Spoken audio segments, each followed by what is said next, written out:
అందరికీ నమస్కారం. సిఆర్డిఏ పరిధిలో 2015 ఏప్రిల్ 5వ తారీఖున జీవో నెంబర్ 44 అంటే సిఆర్డిఏ పరిధిలో ఏ గ్రామానికి అయినా కానీ పట్టణానికైనా మున్సిపాలిటీకైనా 500 మీటర్ల లోపుంటేనే లేఅవుట్లకి పర్మిషన్ ఇవ్వాలని చెప్పేసి చంద్రబాబు నాయుడు గారి ప్రభుత్వం ఆ రోజు ఒక జీవో నంబర్ 44 తీసుకొచ్చింది.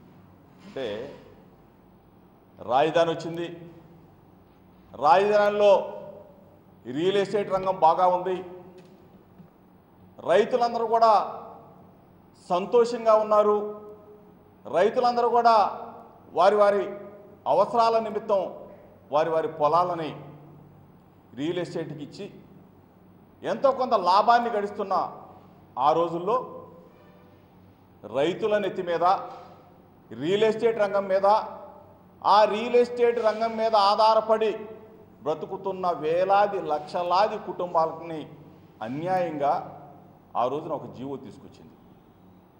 సరే, జీవో తీసుకొచ్చారు. జీవో తీసుకొచ్చి 2 సంవత్సరాలు అయింది. ఆల్ ఆఫ్ సడన్గా నిన్న సిఆర్డిఏ ఒక మీటింగ్, అంటే సబ్ కమిటీ, యనమల రామకృష్ణుడు గారు, నారాయణ గారు, సిఆర్డిఏ కమిషనర్ ఒక కలిసి వీళ్లతో పాటుగా చంద్రబాబు నాయుడు గారి తనయుడు, ఈ మధ్యనే క్యాబినెట్లో స్థానం పొందిన లోకేష్ బాబు గారు కూడా ఆ మీటింగ్కి అటెండ్ అవ్వడం జరిగింది. ఆల్ ఆఫ్ సడన్గా నిన్న 500 మీటర్ల దూరాన్ని ఎత్తేస్తున్నాం, క్రమబద్ధీకరణ చేస్తున్నామని చెప్పేసి చెప్పిన విషయంలో మేమైతే వైఎస్ఆర్ కాంగ్రెస్ పార్టీ తరపున జీవో ఇచ్చిన మరుక్షణమే రైతులందరూ కూడా బాధపడుతూ ఉన్నారు, రియల్ ఎస్టేట్ వ్యాపారం అంతా కూడా కుదేలైపోయింది, దాని మీద ఆధారపడి బతుకుతున్న వేలాది కుటుంబాలు కూడా నిరాశ్రయులైపోయారని చెప్పేసి మేము ఆ రోజున చెప్పాం. సిఆర్డిఏ కార్యాలయాన్ని కూడా ముట్టడి చేశాం. ఎందుకంటే కొన్ని మండలాల్లో జీకొండూరు, మైలవరం ఇటువంటి మండలాలన్నీ కూడా వ్యవసాయ జోన్ పరిధిలోకి తీసుకొచ్చారు. ఆ రోజున రైతులందరూ కూడా గగ్గోలు పెట్టారు, బాబో ఇది ఎత్తివేయాలి అని చెప్పేసి డిమాండ్ చేశారు. కానీ 2 సంవత్సరాల కాలంలో పెను మార్పులు, అంటే రైతులందరూ కూడా చాలా ఇబ్బందులు పడ్డారు. రైతులు చాలామంది ఆత్మహత్యలు చేసుకున్న దాఖలాలు ఉన్నాయి.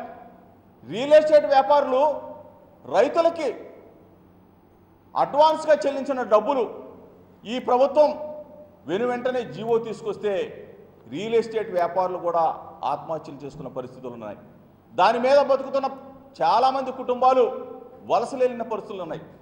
ఈరోజు మేము చెప్పిన డిమాండ్ని, వైఎస్ఆర్ కాంగ్రెస్ పార్టీ చేపట్టిన డిమాండ్ని మీరు సరళీకృతం చేశారు.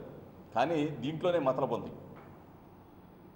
ఇదంతా కూడా రియల్ ఎస్టేట్ వ్యాపారుల దగ్గర, అంటే 99 లేఅవుట్స్ అన్నీ కూడా సిఆర్డిఏలో పెండింగ్ ఉన్నాయి.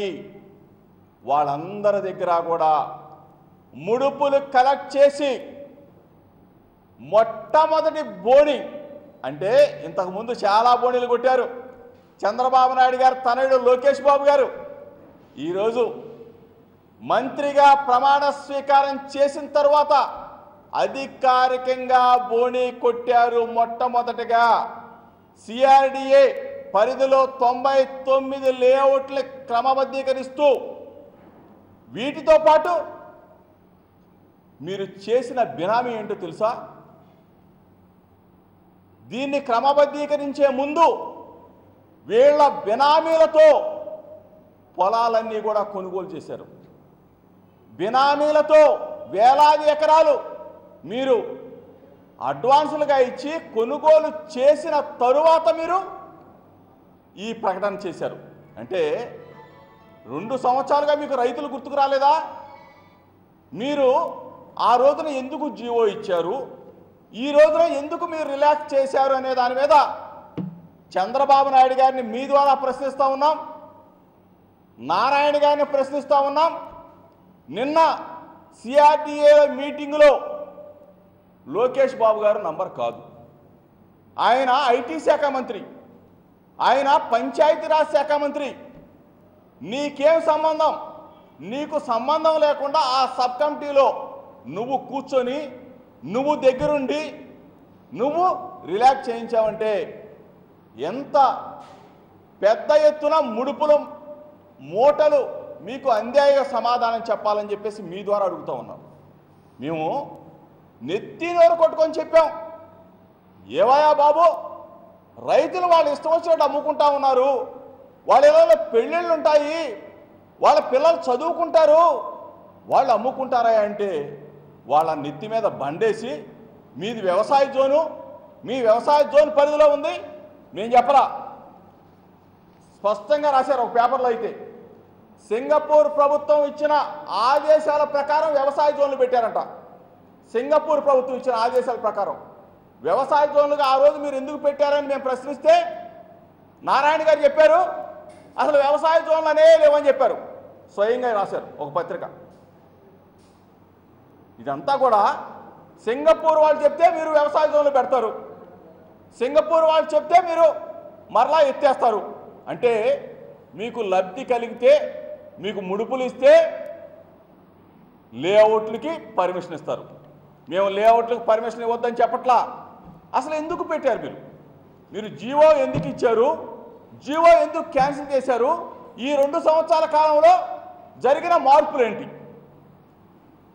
మేము పెద్ద ఎత్తున ఆందోళన చేసి వైఎస్ఆర్ కాంగ్రెస్ పార్టీ మేము రైతుల పక్షాన మేము నిలబడితే ఆ రోజున సింగపూర్ వాళ్ళు ఇచ్చిన ప్లాన్ ప్రకారం జరుగుతూ ఉందని చెప్పిన మీరు ఒక పక్కేమో నారాయణ గారేమో సింగపూర్ వాళ్ళు అసలు వ్యవసాయ జోనే పెట్టలేదన్నాడు, ఇప్పుడేమో వ్యవసాయ జోన్ అని చెప్తా ఉన్నారు. ఇవన్నీ కూడా నిజం నీకు తేలాలి. ఈరోజు రియల్ ఎస్టేట్ వ్యాపారం పుంజుకోవాలని చెప్పేసి మేము రియల్ ఎస్టేట్ వ్యాపారం పుంజుకుంటే రైతులు బాగుంటారు, రైతుల పొలాలకి ధరలు వస్తాయి, రైతులు బాగుంటే రియల్ ఎస్టేట్ వ్యాపారం బాగుంటుంది, రియల్ ఎస్టేట్ వ్యాపారం బాగుంటే దాని మీద ఆధారపడి బ్రతుకుతున్న వేలాది లక్షలాది కుటుంబాలన్నీ కూడా బాగుంటాయి. ఇవన్నీ కూడా ఆలోచించకుండా ఆ రోజు అనాలోచితంగా రైతుల మీద బండ వేసిన చంద్రబాబు నాయుడు గారు లోకేష్ బాబు గారిని సూటిగా అడుగుతా ఉన్నా మీ ద్వారా, ఎంత పెద్ద మొత్తంలో ముడుపులు అందాయో మీరు చెప్పాలి. మీరు చెప్పకుండా 2 సంవత్సరాలుగా 99 మంది లేఅవుట్లు అంటే సుమారుగా 1255 ఎకరాల లేఅవుట్లు మీ సిఆర్డీఏ ఆఫీసులో పెట్టుకొని వాళ్ళని నానా ఇబ్బందులు పెట్టి నానా యాగి చేసి మీరు లంచాలు తీసుకుంటే, లంచాలు ముడుపులు తీసుకుంటేనే మీరు లేఅవుట్లు పర్మిషన్ ఇస్తారా? ఈరోజు బినామీల ద్వారా మీరందరూ కూడా పొలాలు కొని ఈరోజు దీన్ని రియాక్ట్ చేశారు.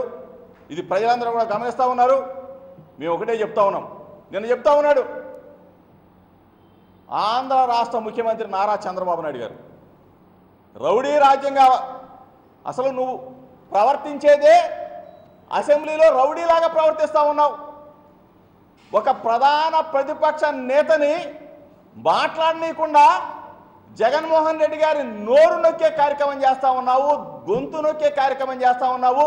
నీ అధికారాన్ని అడ్డం పెట్టుకొని ఎన్ని అక్రమాలు చేసినా 21 మందిని మా వాళ్ళని తీసుకెళ్ళి ఏం సాధించావు? ఏమీ సాధించలేకపోయావు. నీ పరపతి తగ్గిపోతూ ఉంది. నువ్వు మా నలుగురిని మా వైఎస్ఆర్ పార్టీ ఎమ్మెల్యేని మంత్రులుగా తీసుకున్నావు. ఏమైంది? నీ చేత్తోనే నీ ఏళ్ళతోనే నీ కంటిని పొడుచుకున్నావు. ఏమైంది? నీ మీద తిరుగుబాటు జరుగుతూ ఉంది. మీ ఎమ్మెల్యేలు ఏమన్నారు? ఇక్కడే ఉన్నాడు సెంట్రల్ ఎమ్మెల్యే బోండా ఉమాయిస్తారు, ఏమన్నాడు? కాపుల గొంతు కోస్తా ఉన్నాడు చంద్రబాబు నాయుడు గారు అన్నాడా లేదా? పక్కనే ఉన్న కాగి వెంకటరావు ఏమన్నాడు? శ్రీకాకుళంలో ఉన్న గౌతు శ్యామసుందర శివాజీ గారు ఏమన్నాడు? కాపుల గొంతు కోస్తున్నాడు అన్నాడు. బోండా ఉమా గారు, కాగి వెంకటరావు, గౌతు శ్యామసుందర శివాజీ గారు బీసీల గొంతు కోసేశాడు చంద్రబాబు నాయుడు గారు అనలేదా? బుచ్చే చౌదరి గారు ఏమన్నాడు? మేము సీనియర్ని, నువ్వు కాదయ్యా ఈ పార్టీకి దిక్కు, ఆనాడు ఎన్టీ రామారావు గారు పెట్టాడు, నువ్వెవడవయ్యా ఆయారాం గయారాం గాలను చేర్చుకోవడానికి అని చెప్పేసి నిలదీసి అడిగాడు. పక్కనే ఉన్న ఏలూరులో దెందులూరు ప్రభాకర్ ఏమన్నాడు? నువ్వు కాకపోతే నేను పార్టీ పెట్టుకుంటానయా అన్నాడు. అంటే మమ్మల్ని, వైఎస్ఆర్ కాంగ్రెస్ పార్టీని, జగన్మోహన్ రెడ్డి గారిని మమ్మల్ని అస్థిరపరచాలని చెప్పి అనుకుంటే, మమ్మల్ని బలహీనం చేయాలనుకుంటే నువ్వు బలహీనుడు అయిపోయావు. చంద్రబాబు నాయుడు గారు బలహీనుడయ్యాడు, తెలుగుదేశం పార్టీ బలహీనపడింది. మేం బలహీనపడలా. 21 మంది పోయినా సరే ప్రజలు మాయమంటున్నారు, మాతో పాటు ఉన్నారు. నువ్వు ప్రతి ఒక్క మీటింగ్లో చెప్తావు రౌడీలు గోండా. అసలు రౌడీలు ఎవరో మీరు. నువ్వు నీ ప్రవర్తన రౌడీజంగా ఉంది. ఒక ముఖ్యమంత్రి మాట్లాడవలసిన భాష కాదు. జగన్మోహన్ రెడ్డి గారు అడ్డుపడుతూ ఉన్నాడు, వైఎస్ఆర్ కాంగ్రెస్ పార్టీ అడ్డుపడుతూ ఉంది. దేనికి అడ్డుపడుతూ ఉన్నాం చెప్పాలి, చర్చకి రావాలి. అసెంబ్లీ జరిగింది, ఏమన్నా మాట్లాడించావా? ప్రజా సమస్యల మీద గళవిప్పే నాయకుడు జగన్మోహన్ రెడ్డి గారు మాట్లాడుతూ ఉంటే నువ్వు వాయిదాలు ఇప్పించేస్తావు, ఆయన మాట్లాడినవు. ఇటువంటి దుర్మార్గమైన పరిపాలన ప్రజలందరూ కూడా చూస్తూ ఉన్నారు. రాజధాని వచ్చింది, అమరావతి రాజధాని వచ్చింది, కొత్తగా పెట్టాడు, మంచి సంస్కరణలు వస్తాయని చెప్పేసి ప్రజలందరూ ఊహిస్తే ఏం చేశావు నువ్వు? రాజధానిలో కొత్త సంస్కృతికి కనీసం ఎమ్మెల్యే పదవికి కూడా రాజీనామా చేయకుండా మంత్రులుగా తీసుకున్నావే, సిగ్గుగా లేదా నీకు? సిగ్గు. చంద్రబాబు నాయుడు గారు ముఖ్యమంత్రిగా ఉండి సిగ్గు కూడా వదిలేసేశాడు. ఇటువంటి ముఖ్యమంత్రి నిజంగా తెలంగాణలోనేమో నానాయాగి చేసావు, గగ్గోలు పెట్టావు, అరిచావు, గీ పెట్టావు, బహిరంగ సభల్లో కూడా మాట్లాడావు కేసీఆర్ గారి మీద. ఇక్కడికి వచ్చి నువ్వేం చేస్తా ఉన్నావు?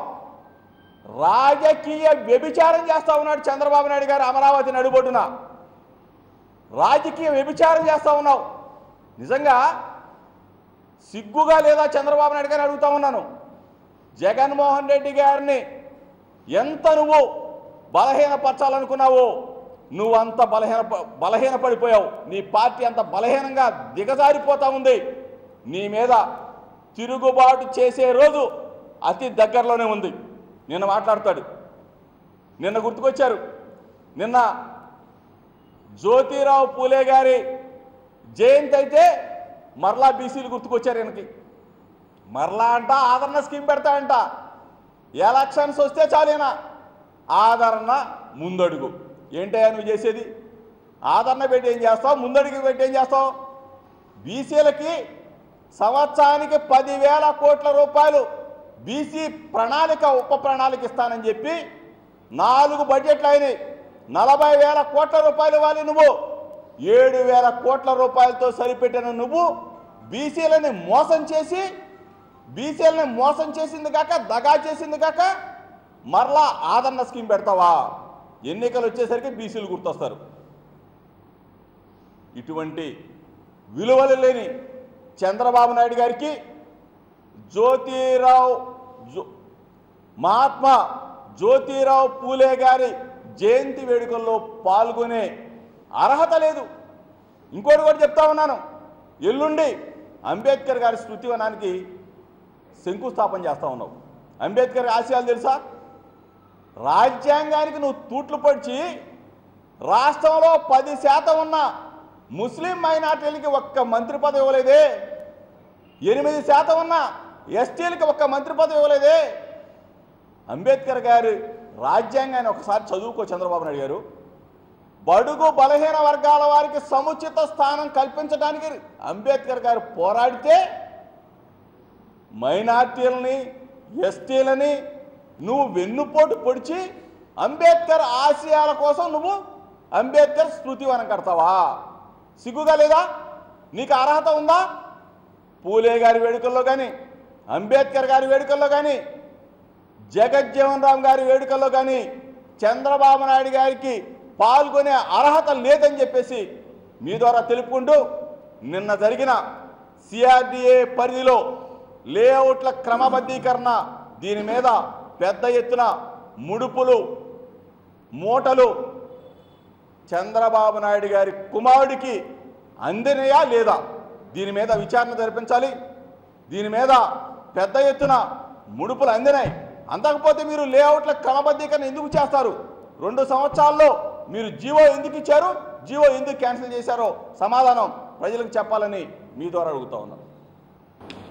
రాష్ట్ర నాయకులు జోగి రమేష్ గారు మాట్లాడినవన్నీ కూడా వాస్తవాలు అవునా కాదా అనేటువంటి దానికి కనీసం జిల్లా నుంచి కానీ లేకపోతే రాష్ట్రం నుంచి కానీ ఏ ఒక్కరు కూడా తెలుగుదేశం నాయకులు స్పందించకుండా కేవలం వైఎస్ఆర్ కాంగ్రెస్ పార్టీని మరి వైఎస్ జగన్మోహన్ రెడ్డి గారిని విమర్శించడమే ధ్యేయంగా పెట్టుకొని ప్రయాణం చేస్తున్నటువంటి వారి యొక్క కుయ్యెత్తులకి రోజులు దగ్గర పడ్డాయి. 2019 ఎప్పుడు వస్తుందా అని చెప్పినటువంటి ఒక ఆలోచనతో ప్రజలు పూర్తిగా ఈ యొక్క దగాకోరు ప్రభుత్వానికి, ఈ మాయల మరాఠీ ముఖ్యమంత్రికి తెలుగు దాఖలు ఇచ్చి మరి వాళ్ళకి ఓటు ద్వారా గుణపాఠం చెప్పాలని చెప్పినటువంటి ఆలోచనలో ప్రజలు ఉన్నారు. ప్రత్యేకించి మరి రాజ్యాంగ నిర్మాత డాక్టర్ బిఆర్ అంబేద్కర్ గారు సమానత్వం, సమతుల్యం అనేటువంటి ప్రతి అంశంలోనూ కూడా వాళ్ళ యొక్క ఆలోచన ఉంది. అలాగే జ్యోతిరావు పూలే గారి ఆలోచన కూడా అదే. ఈ రకమైనటువంటి వ్యక్తుల్ని మరి ఆరాధించేటువంటి నటన, వాళ్ళ యొక్క ఏదో వాళ్ళ యొక్క పుట్టినరోజు లేకపోతే వాళ్ళ యొక్క వర్ధంతి రోజుల కార్యక్రమాలు పెట్టుకొని ఏదో దగాకోర మాటలు మాట్లాడుతున్నటువంటి ముఖ్యమంత్రిని మేము సూటిగా ప్రశ్నిస్తూ ఉన్నాం. ఎస్సీలు మరి ఉన్నటువంటి దానికి వాళ్ళకి ఇచ్చినటువంటి మంత్రులన్నీ, అసలు ఈ రాష్ట్రంలో బీసీల సంఖ్య ఎంత? కనీసం 58 పైబడి ఉన్నటువంటి ఆ పర్సంటేజ్ సరిపడా మంత్రి పదవులు ఈనాడు ఉన్నటువంటి 26 మంత్రుల్లో మీరు ఇచ్చారా అని చెప్పి ఒకసారి ఆత్మ పరిశోధన చేసుకోమని చెప్పి ముఖ్యమంత్రి గారిని కోరుతా ఉన్నాం.